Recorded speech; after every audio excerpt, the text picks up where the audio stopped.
s'est passé dans notre établissement et je tiens à m'excuser. Bonjour et bienvenue sur la chaîne Light to Me, j'espère que vous allez bien. Je m'appelle Cyril Lobjoie, je suis formateur en négociation et en communication non verbale. Je vous propose régulièrement sur la chaîne des analyses du langage corporel, mais aussi du discours, de la rhétorique, sur des affaires criminelles, sur des faits divers, mais aussi de la politique.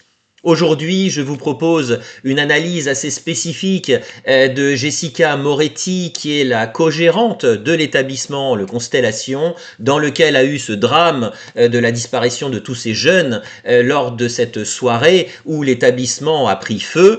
Nous avons ici une petite intervention qui s'est reproduite à 2 reprises donc de Jessica Moretti, qui s'exprime donc sur ce drame qui s'est passé dans son établissement. Nous allons pouvoir ici observer, analyser l'émotion de tristesse qui est présentée sous l'angle toujours du langage corporel. Petit disclaimer, je vous demande d'être respectueux dans les commentaires. Il n'est pas ici question de juger le fond de l'affaire. Je ne suis pas juge, je ne suis pas policier, je ne me permettrai pas d'apporter un regard sur le fond, encore une fois, de cette affaire. Je peux apporter mon expertise en termes de langage corporel et de congruence entre le discours et les items du comportement que nous pouvons associer entre eux pour pouvoir avoir une interprétation, je dirais, un horizon de sens des émotions qui nous sont présentées.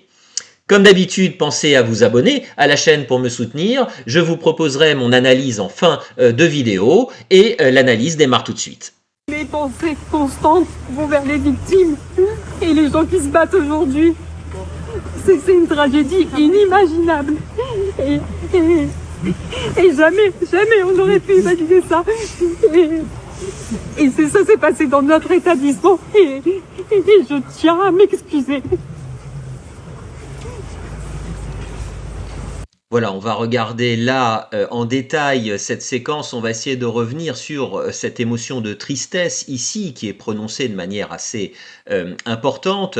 La question bien sûr est d'expertiser, d'analyser, de décrypter. Est-ce que c'est une émotion de tristesse qui est plutôt sincère, authentique, ou est-ce que celle-ci est plutôt feinte et surjouée comme on peut l'avoir constaté dans certaines affaires criminelles qui ne sont bien sûr pas comparables évidemment.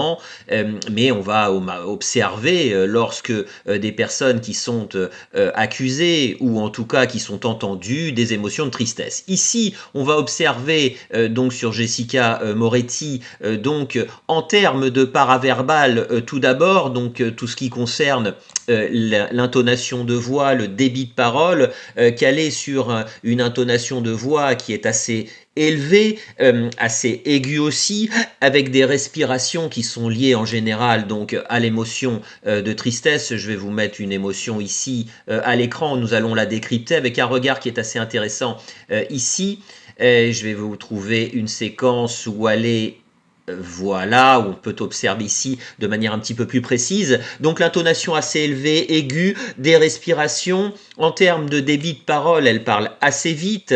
En général, lorsque nous parlons assez vite, c'est que c'est lié à une émotion directement, quelle que soit l'émotion d'abord. Donc ici, c'est plutôt en adéquation, je dirais, avec l'émotion de tristesse qui est exposée dans ce cadre dramatique, bien évidemment. Je précise qu'elle est entendue, donc pour cette histoire de discothèque Le Constellation à Crans-Montana. L'émotion elle-même de tristesse, nous pouvons la décrypter. Observons ici sur cet arrêt sur image, mais elle va le reproduire à plusieurs reprises ici lorsqu'on va l'entendre s'exprimer. L'émotion de joie peut être décryptée sous 4 paramètres corporels spécifiques. Tout d'abord, les yeux, on va observer sur des émotions de tristesse que la paupière supérieure, donc celle-ci va être plutôt descendante, donc orientée vers le bas, ce qui est plutôt le cas dans les émotions qu'elle nous présente ici au fur et à mesure de cette intervention. On peut l'observer ici, là, lorsqu'elle regarde vers le bas, on va l'observer aussi, de manière globale, les paupières sont plutôt, vous voyez ici, elle regarde vers le bas, mais les paupières sont plutôt orientées, donc en descendante. Nous allons observer aussi à l'intérieur, entre les sourcils, cette émotion de tristesse. Attention, la virgule qui remonte de cette manière-là est plutôt une émotion de peur. L'émotion de tristesse va être plutôt descendante avec la ride du lion et la glabelle ou la gabelle, qui est la ride qui est horizontale ici, qui va être contractée plutôt vers l'intérieur, donc entre les deux sourcils, ce qui est plutôt le cas, relayé notamment avec les rides du front. On l'observe quand même de manière assez prononcée ici.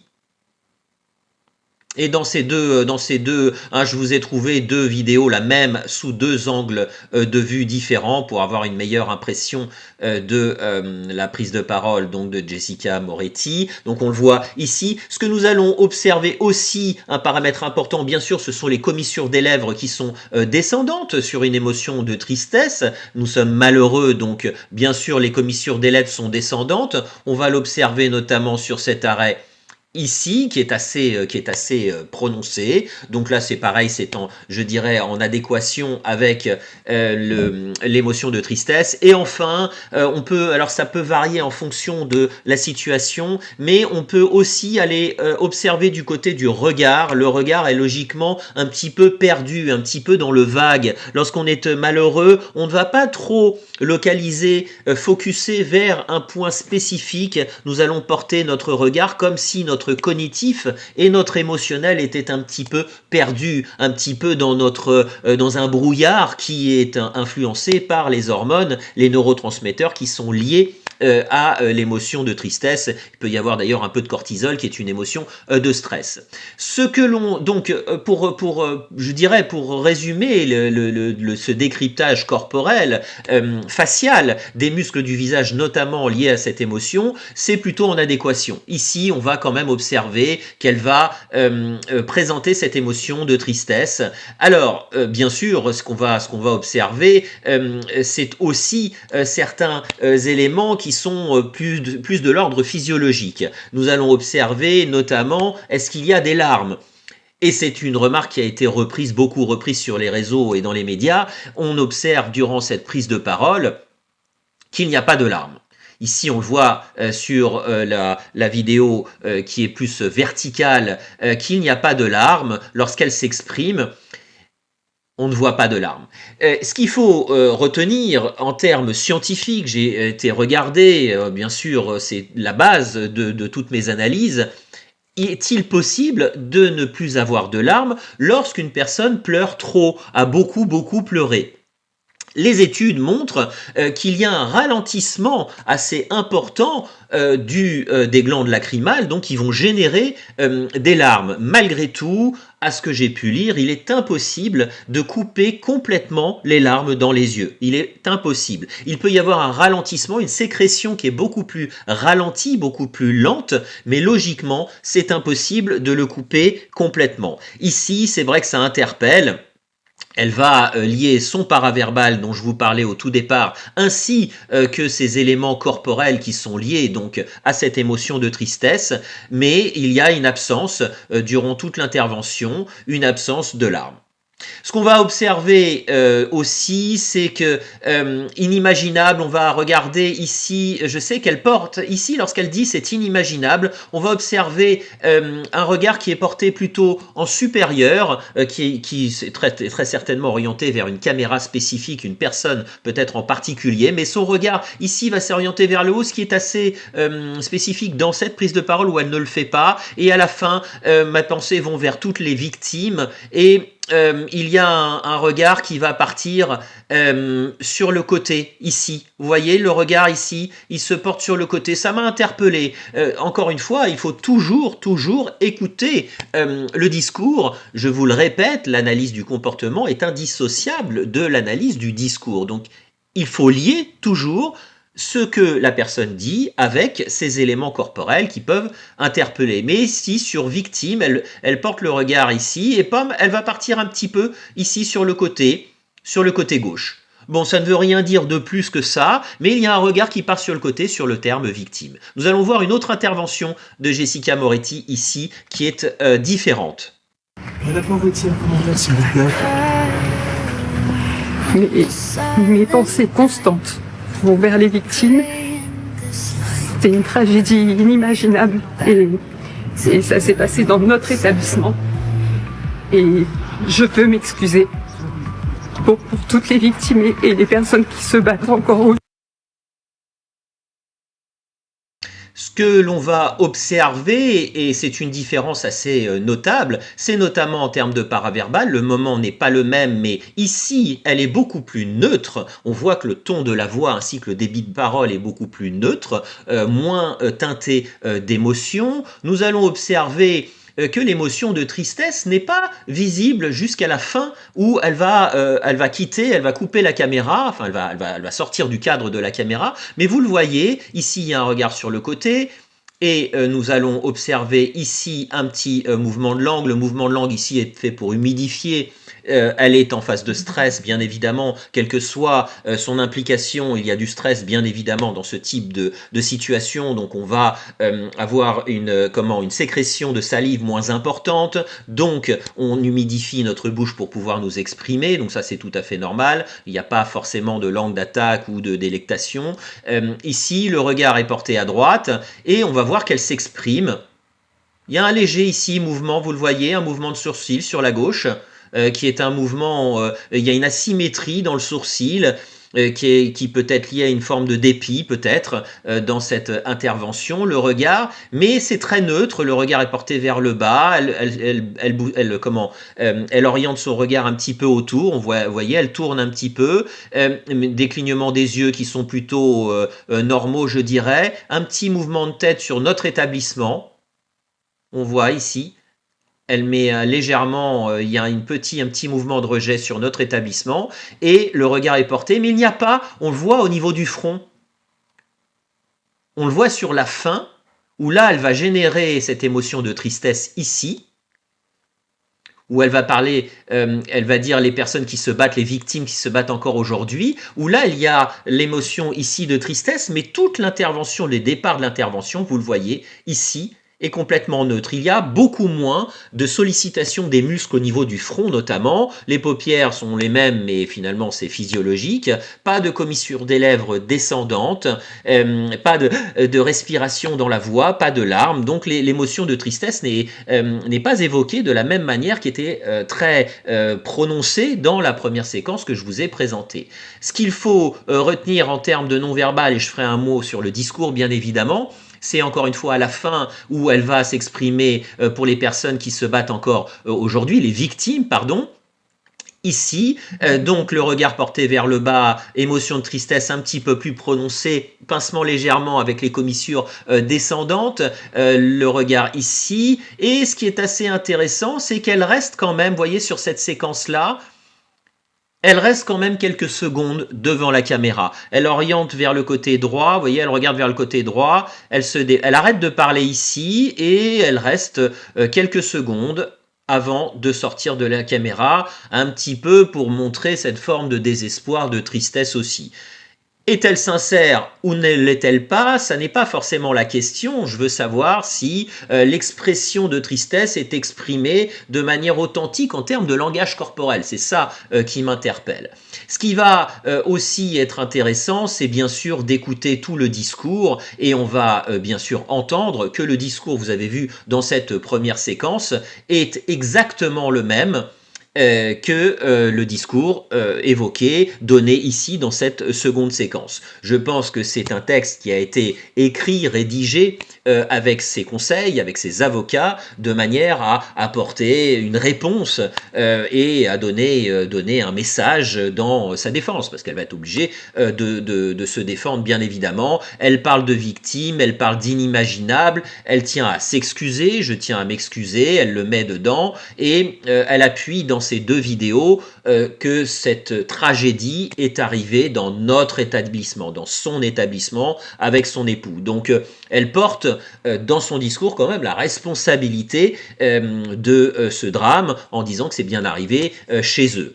Ça paraît logique, malgré tout, ce discours est très court. Il dure moins de 30 secondes, donc c'est assez intéressant de voir les mots. Chaque mot a un impact, a été choisi, a été à mon sens réfléchi. La difficulté ici, c'est que c'est un petit peu répété. Et là, dans cette seconde séquence, ça l'est plus fortement que dans la première.